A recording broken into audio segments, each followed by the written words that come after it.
welcome to another session and episode of Wear Many Hats, the podcast totally dedicated to the FM property management world. Today we've got a fantastic guest. I'm not sure where he's come from today, actually. We'll have to ask him. It's Luke O'Reilly. He is the Head of Facilities Management at Hoare Co. Welcome. Thank you for having me. That's all right. I've come from just down the road, Fleet Street, a little 10-minute walk, so very convenient. Lovely. And nice leisurely walk. And glad to be here. Thank you so much for coming on today. I've been looking at you on LinkedIn and looking at your background. So it's quite interesting, not your typical sort of coming into the FM world sort of way. So it's going to be interesting to hear your story. So are you based down in Fleet Street, are you? I am indeed, yeah. Okay. Yeah, main office is there, and we've got another satellite site over in Knightsbridge, but that's where I spend most of my time. Nice. Yeah. Okay, lovely. So let's kick it off and rewind a bit. So you can go back as far as you like, but where did it all start for you? I think working's always been instilled in me. I think that was from my dad. So and my mum, I think they got me out working pretty early. Obviously, started off with the old standard paper round as you do. Well done. Back then, but then also I found myself washing cars in a second-hand car dealership. Wow. I think it would be illegal, slave labour, less than minimum wage now, but at the time we did that. So that was good. So I've always had a strong work ethic kind of instilled in me. I wasn't brilliant academically. I was good at certain things and quite practical. Yeah. So further education probably wasn't right for me. So I went out to work pretty early on. Yeah. Here I am today. And I guess in between that time, I've worked in multiple different industries. I worked at, first part-time job, M&S, worked there part-time. Love that. Stacking bread on a Saturday morning, working on the tills. And then one day someone said to me, do you want to go in the CCTV room and cover the shoplifting for lunch? So I was like 16 years old. I'm thinking, that shoplifters will stack bread. So went into the CCTV control room, did a little bit of lunch times, and then, college finished and then a bit of overtime in the summer, and it just kind of grew and snowballed from there, really. And then security kind of became my profession and my choice of career. And you were in that a long time, it looks. Yeah, a long time. To show your age from M&S. M&S, I went off to Hammersmith and Fulham Council. I worked in the control room there. Okay. That was my introduction into the public sector. Yep. That will also be the last time I work in the public sector. Not to discredit anyone that works there, and there's some great people and lovely people, but of course. wasn't quite for you. Wasn't for me. Wasn't for me, shall we say? But learned a lot. Learned about a lot of the things that I didn't want to do. So that was great. But no, I got a really good education, a really good grounding. I was very fortunate that at the time the government were funding a lot of town centre CCTV upgrades, so I got a great introduction into technology, what was going on. Typical public sector though, they got a grant from Home Office for £1 million, couldn't make a decision in time and lost all of the funding. No. Okay. Definitely explains why the public sector wasn't a role for me. Yeah, of course. And then from there, I worked for an American retailer, TJX. I saw that. Great opportunity working there. I was there for 15 years. Yes. Again, completely different. 15 years. 15 years, yeah. Almost man and boy. Yeah, I did a long time there. Yeah. American company, treat you really, really well. Yeah. I learned an incredible amount, retail in terms of commerciality, driving value, pace as well. Like, an off-price retailer, they could open a store in 7 weeks from build to fit out to stock, the doors open. Just an incredible level of pace. It's probably where my first intro to FM come as well, actually there. When you're working at that pace, teams are really, really tight, and we'd be at site meetings and project meetings around how we're going to open stuff. And you're hearing from FM, you're hearing from tech, you're hearing from physical security, you're hearing from your merchandisers and your operators, and everyone was really, really tight. And that's kind of where my first understanding of the FM space really came from. And without knowing it, it actually probably put me in a really good position for where I eventually am now. Of course. Because I had that grounding without even really being self-aware, to understand the fundamentals of what they do, why they do it, how it's important. Yeah. And that was great. And then TJX, bold move to move away from there after 15 years, but felt like I needed to do it.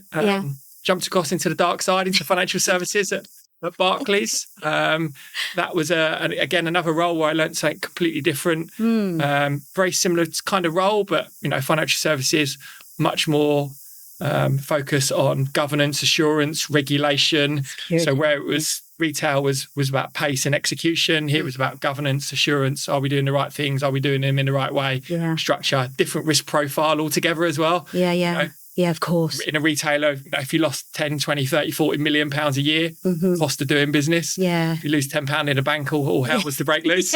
So it was really, really weird to see the different perceptions of risk, and the risk appetite from organisations was actually completely different. Yeah. Which was fascinating. Yeah. And then from there, Barclays is a big organisation. Yeah. Didn't love it there. But again, learnt loads and was really grateful for that opportunity. Yeah. Then decided and went contracting for a little while. Yeah, I saw that. A couple of roles. So I've gone from retail to financial services. I went to work for a company called Verisure, consumer electronics.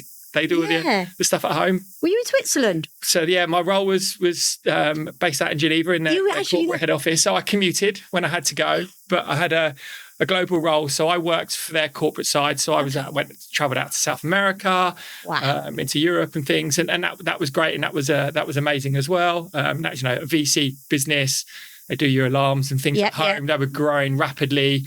I think they tipped like 3.5 million global customers. Wow. I think they've like doubled that now. Incredible business. And that was great. COVID then kicked in. Oh gosh, yes, here we go. somehow managed to keep a role there for 3 months during COVID, and then that contract naturally came to an end. Right. Was really fortunate to pick up another role again with GKN. Yep. Automotive company. Again, one of Britain's oldest kind of manufacturing companies. Again, very different role, but again, looking after some of their manufacturing sites. So across Europe. Did some travel in lockdown. So I was getting on a plane, traveling, and then self-quarantining for 2 weeks because I wasn't allowed to go, driving from Italy to Germany because you couldn't get planes and flights. But again, another really good insight into another industry and another factor, and how they protect their sites, which was great. And I think, after being at TGX for 15 years, I kind of moved between literally 3 roles in 3 different sectors within kind of 2.5 years.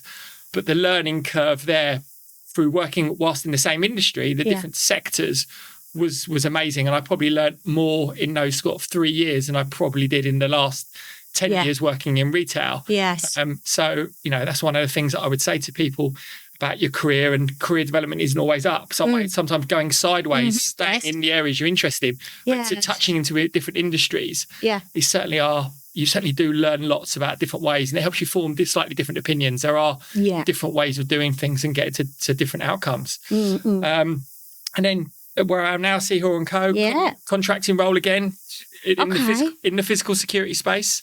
I was there for best part of 9 months. Right. And then the head of FM role came up. My line manager at the time said to me, I think you can do this job. Which was she said, take some time to go away and think about it. The bank is an incredible place to work. It's 350 years old. They're still owned by the family today. Gosh. We've been in the buildings we're in now for, well over 250 years. Wow. Grade 2 listed, grade 2 site listed. We get treated amazingly well. The buildings, they deeply believe in customer first, things they do, like when a customer calls the bank, they'll answer the phone in under 3 seconds. Okay. And you'll speak to someone in the UK. It's just people talk about customer service, they talk about experience, but this place absolutely lives and dies by it. And you think to be around for 350 years and doing something right. They don't advertise. They fly very much. They fly very much under the radar. It's absolutely fantastic. So the role was obviously an opportunity. Love where we are, and it was foolish for me to turn it down. I had a really frank conversation with my line manager at the time and said, "Listen, I'll give it a go." And she said, "I'm here. I'll support you. Let's see how we get on." And I've been there.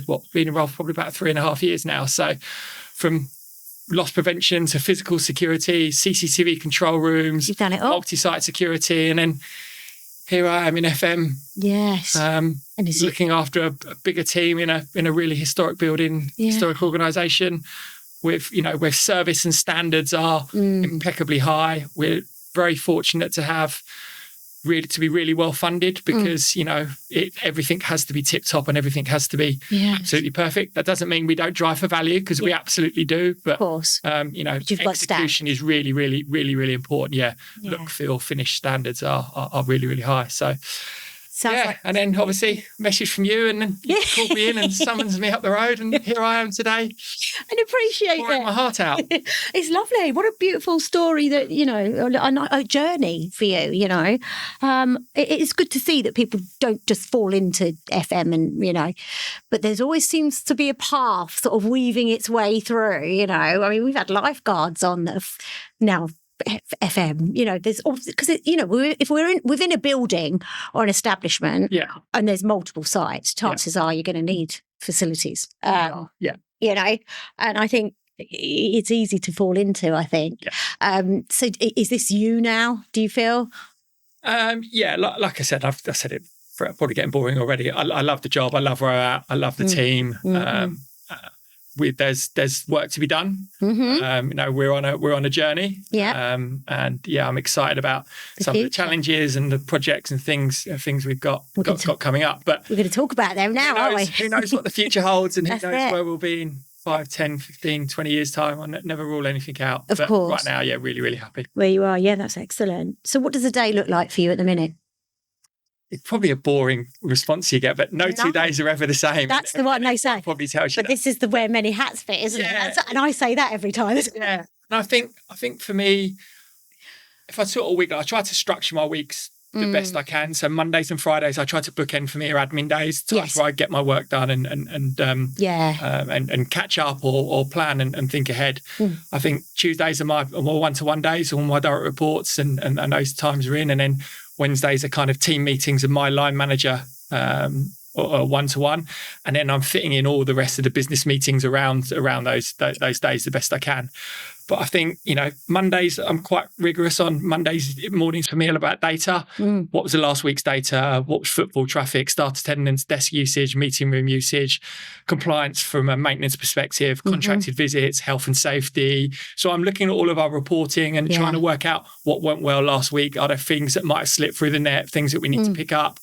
What's coming? Reactive. Proactive as well as reactive. Yeah, reacting to last week, but making sure that I'm aware and I know what's going on.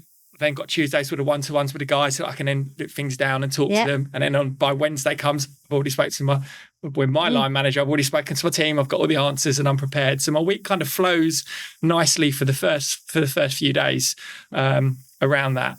And then Thursdays, it's just whatever the business needs, really. We have lots of external events in the bank, certainly Tuesdays, Wednesdays, and Thursday nights. So Mondays is looking at the calendar. What have we got coming? Have we got the right resource levels? What type of function is it? We have lots of dinners, we have lots of lunches and things. We have our own dining rooms, we have our own wine cellar, we have our own chefs. So it's this is different. It's a real first class experience. Gosh. Even when we have guests coming into the bank, do we know who they are? The guys, our guys are really encouraged to build relationships with customers. And there's boundaries, and some people want to be engaged with and some people don't. But knowing the people that are coming, where are they coming from? Who are they here to meet? And if our guys can start greeting the customers on first name terms, knowing a little bit more about them, that's the value we have. And they're the things that we talk about as a team, what's coming up, what's important to the bank. Whilst, we're very, very discreet outside of our walls. We're a really close-knit family bank inside the walls. So pretty impressive. Yeah, it's great. It is great. I love how structured your day is as well. Yeah, we try to be. We try to be. It is fluid. Things come up and things pop in. But then obviously it's budgets, numbers, P&L, spend last week, where are we to plan? So we're always keeping an eye on the background of all of the small bits that really, really, really important. And I think, the devil is in the detail. Or it's the ants, not the elephants. Exactly. And one of my sayings that I think the guys have said, relentless execution. Yeah. We do it, and we do it every single time. We do it again and again and again and again. And the standards can never, ever slip. And that's not me being a tyrant, but that's the guys wanting to, it's them wanting to be good, and they take pride in it. And when you hear customers sharing feedback or making posts on LinkedIn about how they're welcomed or how they're greeted, the guys take real pride in that, and they really, really care. And I think that's really evident in the amount of longevity we have. I've got guys in my team that have got 38, 30, 35 years service. If you've got 5 years, you're a newbie still. Even at 10 years, you haven't been here very long. The longevity we have is incredible because of the culture that's been created at the bank. Wow. And that's really important that we continue to foster that as well. Yeah, absolutely. Definitely. I feel like when a business has been around for 350 years, you're just a custodian. You're just going to be here, and the person's going to come after us, and the person's going to come after you again, and you're just that little moment in time looking after that. Even a little bit of magic. Yeah. I was like, even the name sounds very traditional, doesn't it? Yeah, and even the logo, I was looking, I thought, this is... And it is, and it's a private bank, but everyone is very down to earth. You'll be very surprised the number of people that come from the east of London. Rather than, I was walked in and expected everyone to be really well spoken and stuff. And it's just a great mix of people from all over the country, all different backgrounds. It's really, really nice. That's the UK for you now, though, isn't it? Yeah, definitely. So what about your challenges? You said you've got some challenges, but, sounds like you've had a few. COVID would have been one, but what are your challenges at the moment? I think August at the moment is a really, we touched on this at the beginning. Everyone seems to be on holiday at the moment. What is going on? The UK has applied continental holiday scenes where everyone just goes away for a month, but trying to get people to come in or to see people or to get things back is really, really difficult. And I'm trying to manage the expectations up about why stuff is taking so long. I'm like, everyone's just on holiday. They are. And maybe I'm just bitter because I'm not at the moment and I haven't had any holiday yet this summer. Yeah. Is it that Jet2 holidays thing that's going out everywhere? I genuinely don't know what it is, but it seems to be. So it holds stuff up at the moment. Yeah, it definitely does. I agree. Definitely does. And we find, you get to year end and then you get to budget and you got appraisal. You get little pockets of time to deliver work. It's a pretty tough. Christmas gets really quiet again. Don't know about everyone's disappear off for 2 or 3 weeks as well. So. Just on Christmas, noted. Yeah, exactly. We're talking out of labs today. The co-working space is so quiet. It has been for the last couple of weeks. So I agree with you. And I work remote. So, or hybrid, should I say.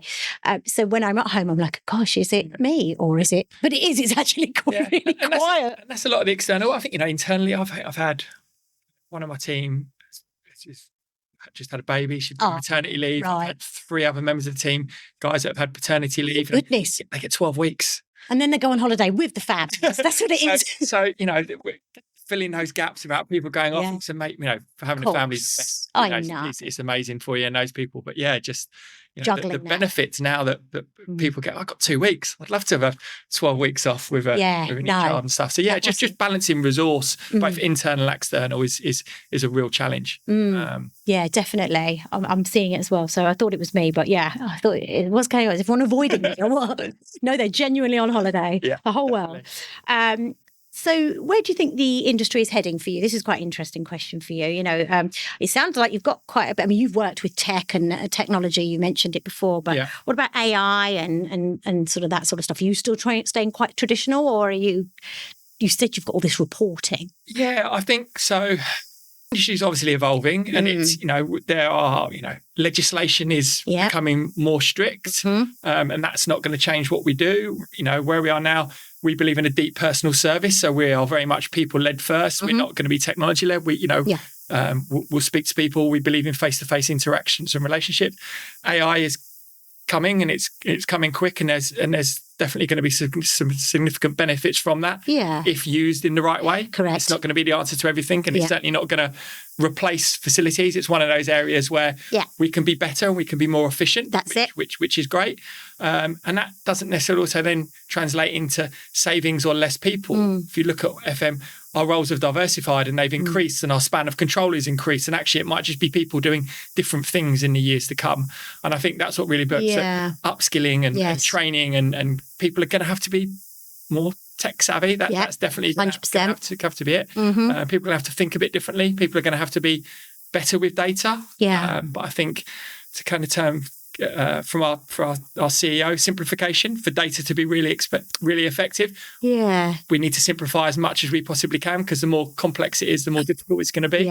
So that's something that's certainly been grained into us hard at the moment, is simplify processes and tasks and actions as much as we can. And then look to use technology to support them and to maximise the benefits from them. But I think, as I said, as an industry, we've always been pretty good with technology. You know, you look at BMSs and plant, and technology's always evolved for us. Of course. It seems to have like shot. I don't know. It seems to have really changed in the last few years. I can really sense a difference. Yeah, I mean, I'm a computer bod, so you know. I think for me, there's a danger though of moving too quickly. And I think going back to the beginning, you still can't remember what the core job is and what your tasks are. That relentless execution at the beginning. If you don't do the basics well and you add complexity, you're just going to continue to deteriorate your service and waste your time. And I think that's really important. You can't take your eye off the boring day-to-day gritty stuff. You can add the complexity and all the sexy new stuff on top. But you've got to be really, really good with your fundamentals still. And people are still extremely important. I don't think 100%. we're going to be replaced anytime soon, especially in FM. How do you manage legislation, people, technology, and then how do you harness that and how do you bring all that together? And that's going to be the real challenge. But that's always been the challenge for us. Yeah, definitely. But it's an exciting one, and you're embracing it. So AI is a friend of yours, then I guess. Yeah, yeah, definitely. You know, you've got to be careful with AI. Yes. You know, we use it now. You know, we use it for some validation of stuff. Like, you know, as a team, we have a strategy day once a quarter, and we talk about things and. And then we always at the end, wonder what AI would I say about that? So we use it then to sanity check our discussions. Have we missed anything? Yeah. Sometimes you go away, do you know what? You know, they've suggested 4 things there. 3 of them are right. One of them, that's worth some thought, or not right for our business or our organisation, or not right now. Yeah. So it's certainly coming. I think there's certainly tasks. You know, you look at some of the. I had a demonstration from a Caffeine product last week about how that's using AI and tasks and how it's managing. Suppliers and SLAs and KPIs and reminding them to update their route. Like all this stuff is, once you program it, is automating in the background. And I think that's where the efficiencies are going to come. Reading quotes, linking into your PO system, creating POs for you. Easier. We are going to be, you know, it's going to be simpler, it's going to be faster, and it's going to be better, which again is another phrase from the business that I've stolen. That's it. So I think, it will be. We just need to be ready. But I think, you know, the biggest challenge I face at the moment is AI across the business. FM, there's other areas in the business that are priority. There's bigger benefits, etc. We might have to, certainly from my experience, we might have to wait our turn a little bit. We might be a little bit further down the delivery line from a tech perspective. So that would happen. And being early into something isn't always best. Sometimes just waiting a little bit and letting people get caught out a little bit, and then try to learn from it. That's it. I love that. I love how you're looking at that. And what about ESG? That's the buzzword at the moment. What does it really mean to you and your work? I mean, you've been around for 350 years, so we can't really teach you to suck eggs. But what are you guys doing? Are you doing anything different? It's a new way of badging and a new title, and people jump on the back of those things. But I think in effect, you talk about the E, we've always been doing things, maybe not necessarily for the reasons of the environment, but we've always been looking to reduce our utility bills. We've always been looking to have lesser lighting, that is having a positive impact. We've always done that stuff. Going to paperless. So it's always happened. For me, it's just about, are we doing the right thing? And are we treating people well? Yes. And that's fundamentally what it means to me. And that's how I really simplify it. Governance always. To myself. And governance, we're a regulated business. We live, breathe and die by governance. So the social impact, like I say, I work for a great organisation. They treat us amazingly. The environment we always care about. We're always trying to do the right thing. But, you're hearing some negativity around that in some parts of the world and things. And maybe it'll be called something different, and targets are being pushed out from 2030 to 2050. Just keep chipping away at it, doing the right things. It's a long game, isn't it? Are we clear on how we're going to get to net zero? I'm not sure we necessarily are, and we're trying to do the right things.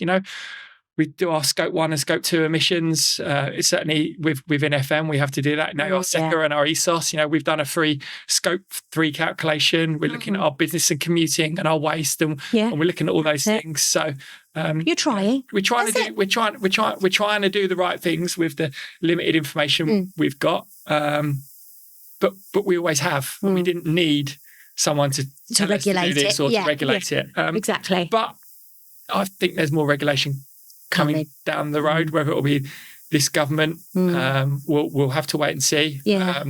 But yeah, certainly from us with financial regulation and the FCA and the PRA and stuff, I think they'll start asking things of financial organisations to do that. I think we're well placed to do that already, and just being really transparent and honest with what we can do. So I'm sure you guys will be to do the right fine with that. Of being around a long time, so you must be doing something right. We hope so. So, do you feel like the industry is innovating fast enough, or are we still playing catch up? Feel free to answer that how you like. The industry is innovating. You're hearing every second thing I see about FM is about smart buildings and what they're going to do. And I think they have their place. I think the biggest part of that at the moment is people are working in their own verticals, and it's how we build them out into like the wider ecosystem. Smart gets you so far. People still have to do things and stuff, and people still have to interact. I still think we're very much at the early stages of those journeys, and I think it's really clear that your own business. I think we often get caught up in this is what everyone's saying we should be doing, but actually I think as leaders and heads of departments, you need to be strong enough to say, this is what we need as a business. This is what our goals are. This is how I meet our business needs, and focus on, what's important to your organisation at that moment in time. Innovation for the sake of innovation isn't necessarily always the right thing to do. Again, being early adopters isn't necessarily always the right way to go. But I think there's a time and a place for everything. It's exciting. It is. There's a lot that will change. And I think, what am I most excited about?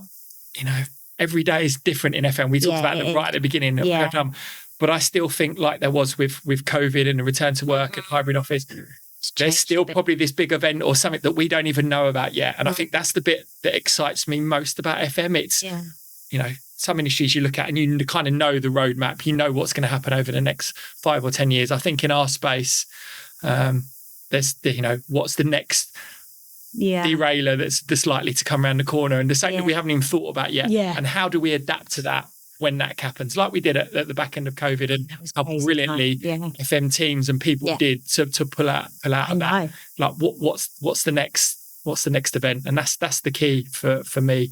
It's the bit in the grey. Yes, definitely. Ooh, watch this space. So looking back, what moment or project are you most proud of today? And you've done quite a few, haven't you? So working with those companies, I'm sure there was lots that you did. Yeah, there were, and certainly lots of technological projects and, people stuff. But I think, we touched on it briefly there a minute. I think coming out of COVID was, I was really, really new into just transitioning into role as we came out, really, really new into an organisation. And then all of a sudden the business is looking at you going, right, what's our plan? What's our strategy? And I was lucky to have, I inherited a good team. We did what we needed to do to get people back. We then very quickly went into like an office refurbishment. What the new, hybrid working, what does that look like? We then looked at, less people in the office, restructuring the teams, looking at operating hours. We didn't need to have as many entrance and exits for people to come in about. How did we man them? So we got people back safely. We refurbished the office. We changed work patterns of the team to reflect the new needs of the business. And I think, we did that like quickly. And we did that, side of desk, like the office refurbishments was, knowing what I've already told you about the bank, interaction with people, the culture, getting people to feed in. What did they want? Yes. What did they want? What did they need when they come back? You heard what everyone outside was telling us, but we were very good to look at what does our business need and what does our culture dictate. I think you'll find that lots of organisations shedded space and downsized and did things, and actually, we didn't do that. We changed how we use space. Yes. We planned how we can increase desk capacity. We planned how we could adapt. We found that more people are coming back to work naturally. We're happy in that. It's busy. You've only got to look at, a big European bank recently that moved offices and then now had to rent more space. I think it's, kind of having an eye on the future and not just living in the now was really, really important for us, and being able to adapt. And the guys, when we did the office refurbishments, we did it side of desk. We didn't hire out. We worked with interior designers. We worked with architects. Our maintenance team worked with our fit out contractors. We worked with the furniture manufacturers. Colleagues picked everything. They picked their arttic. Wow, I love it. So we did things by collaboration. By collaboration. We gave them constraints. Yeah, cool. It wasn't gold plated, but we had an office that was quite old and quite tired, and it's not now. It's fit for the workers of today and tomorrow and the future. Yeah. But it's not ultra modern. We're in a 250-year-old Grade 2 listed building with wood paneling and things, and it's how we merge those two spaces together as well, and still having that link between a real modern space that people want, but also linking to those customer-facing areas was really good in terms of that. Looking at CO2, looking at sound, looking at scent, all those things are really, really important. So we look at that. So we don't have our own scent, but we have certain scents in customer-facing areas, in some of the customer breakout spaces, the types of palettes we use for different types of, like everyone's done this. I'm not telling people to suck eggs we're not. But, where you want imagination, you're using certain colours. Where you want people just to relax more, using different palettes, different textures, and it's been great. It's like we're caring more, isn't it? Like for what people want in the office or in the workplace. People are demanding it, and quite right too. People have worked at home. People have got lovely homes now. Yeah, the setups are great. Still stories about people working on ironing boards and things like that, but I think they're kind of few between now. But I think it's it's lifted it, but it's lifted the profile of FM, and certainly within our organisation. I talked about that customer experience and our team. Our doorman and how we greet staff, but that's the first interaction. We have with first customers, face, and that's when we hand them off to our front desk teams. That those interactions and how they get treated are important. The same with colleagues coming into the bank. How do they feel? What's their environment like? What's the tech fit out like? All those things are really, really important. It's how you start creating your culture is by the environment and how people are treated, and saying hello to everyone when they walk in and out, and saying goodbye, and trying to remember people's names. That touch is really, really important. I agree. And it's not just furniture, the fittings, and the paint. It's everything. It's it's getting around, and just even now, just speaking to people. How are you finding it? What's working well? What's not? Sitting down with the heads of the departments. What's your head count looking like? What's going on? I notice you're busier on certain days. How are you doing for space and capacity? But constantly looking to what we can do to improve it. So we're seeing more people come back. We're seeing more need for desk capacity. We're seeing more need for meeting rooms, both customer and internal. So it's utilising evolving. Space, isn't it? Yeah, it's not. So it sounds like it's an ongoing project that you are proud of, and it will never stop. I love that. So that's been that was great. So let's do those times. So what's something you wish you knew when you were starting out? I mean, gosh, you've always worked hard. I think for me, being aware of your personal brand, I think is really, really important. That's a good one. I think, when you're younger, you do things that, you might say things or do things, or, you get a reputation for being a certain way. And I think sometimes, you might play up to that role or character or persona that you've had created. But I think, it doesn't take long for people to form an opinion of you. But it takes a long, long time for that opinion to change. And sometimes it never does, and sometimes it takes you to move on. So I think that personal brand, that people make judgments of you like really, really, really quickly. And I think understanding that I think is really, really important. That's really a good bit of advice. That's what's important. It's all part of learning and things. And I think sometimes... Be nice to know, though, wouldn't it? Early doors. You can do a really good job, and you can be really good at your job. But if you don't treat people very well, or your brand is made up of not just what you do or your delivery. It's how nice you are, how kind you are, respect, how you treat people. All those things are really, really important, how involved you are. Be mindful of your actions, I guess. 100%. And I think that's the thing that's most important. And with that comes a little bit of self-awareness, Yeah, that's a good bit of advice, that is. Yeah, that's the bit I would that. say much, we're, businesses are very, very aware of their brands now as well. And I think individuals, we need to be as well.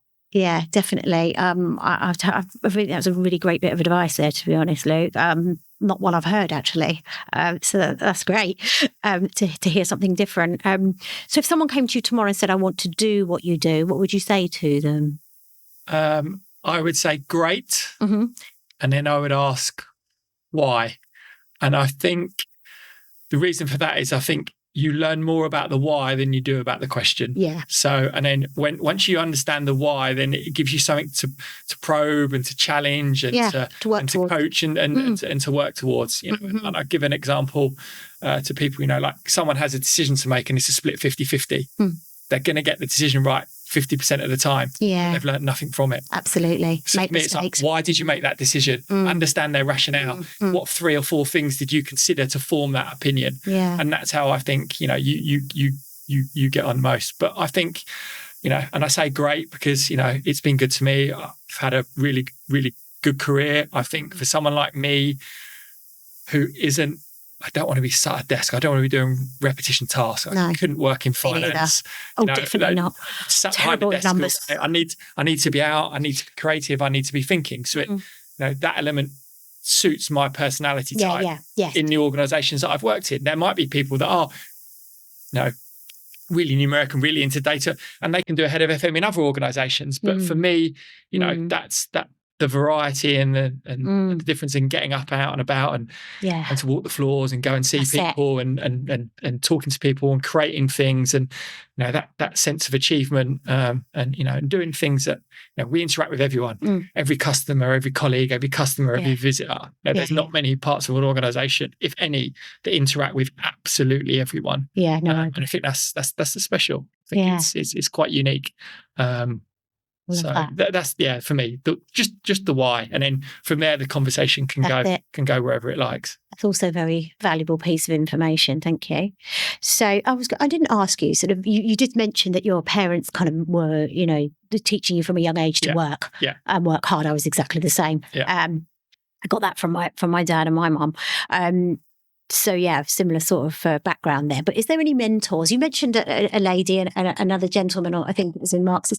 Who's giving you that real push? And I think we probably got a few. I would have. Yeah, I kind of break my career down into probably stages and of the jobs I've had. I think there's probably been 3 moments in my career where there's people who I need to take my hat off to and to say thank you to. And I think when I joined TJX and went into retail, a gentleman by the name of Mark Gray gave me an opportunity and probably wasn't ready for the role at that stage, but someone who probably took a bit of a punt on me and but spent some time developing me and showing me the right and wrong way to do things. And, I'll always be, eternally grateful for that opportunity.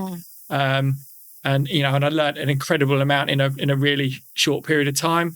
I'd like to think that I repaid that faith. I was there for 15 years. The role grew, the business grew, I grew with it.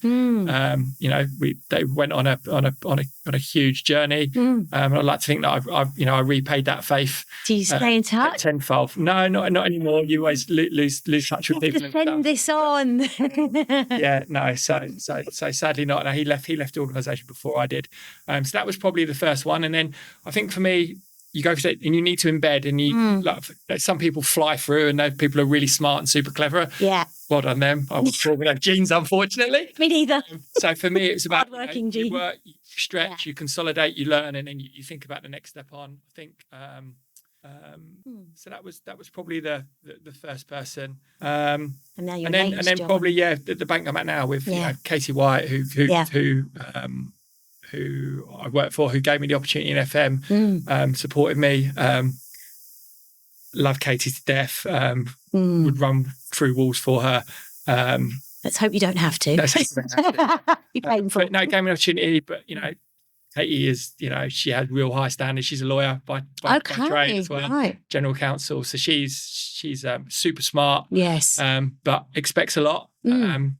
pretty demanding, but really straight talker, like that, much like I am as well. And I think we got on quite well. And she really pushed me and challenged me to do that. Made a couple of mistakes, had my back as well, which means a lot. And I think that's really, really important. Yeah. But I think they're probably the two people that really gave me the opportunities and stand out. And and there'll probably be more at some stage. Yeah. And you'll probably be someone's mentor if you're not already. Yeah. Who knows? Who knows what people think of you? But I try to do right and try to do right by people, and that's all you can do. And be honest. That's it. Honesty wasn't always perceived to be great, but I think the way the message is delivered now, and I think people certainly do respect and appreciate that. Yeah, so, I agree. I like straight talking. That's what's been important to me. And honesty is great. It goes a long way. Yeah, and transparency. Yeah. That's so lovely.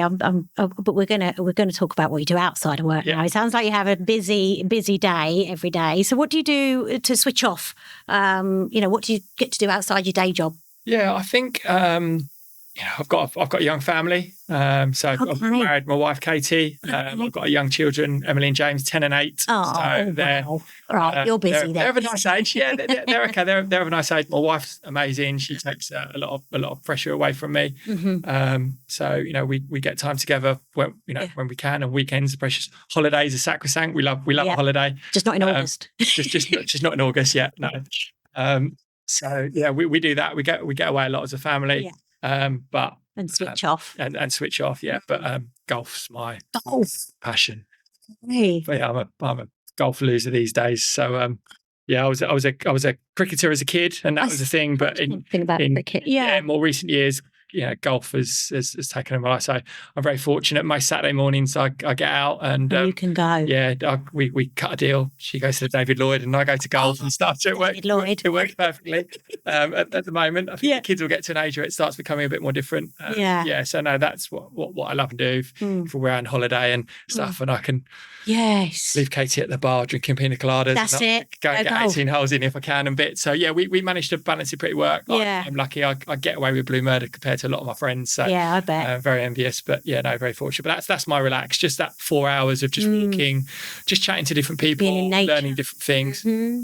Yeah. Golf 6 hours, by the way. Oh, 6? 6 hours, yeah. Because you've got, golf, it's not 4 hours. Casey, if you're listening, golf is 6 hours, not 4 hours. And I never have any beers. It's great though that you get to do that. That's it. So I think it's a wonderful sport. I've never done it ever. But Portugal, I'd recommend golf though. I lived there for a while, so and that's great to balance the family with the golf. Yeah, it is. So you've got to get the balance right. It's important. But I do that. Yeah, stuff. But that's it now. I've got people who still go out or do football and stuff. But I think there's only one thing you can get away with, and that's what I'd like to use my credits on. Yeah, definitely. Well done. Definitely. Sounds like you've got a lovely balance in your life. But what's the last question now? What's the best bit of advice you've ever been given?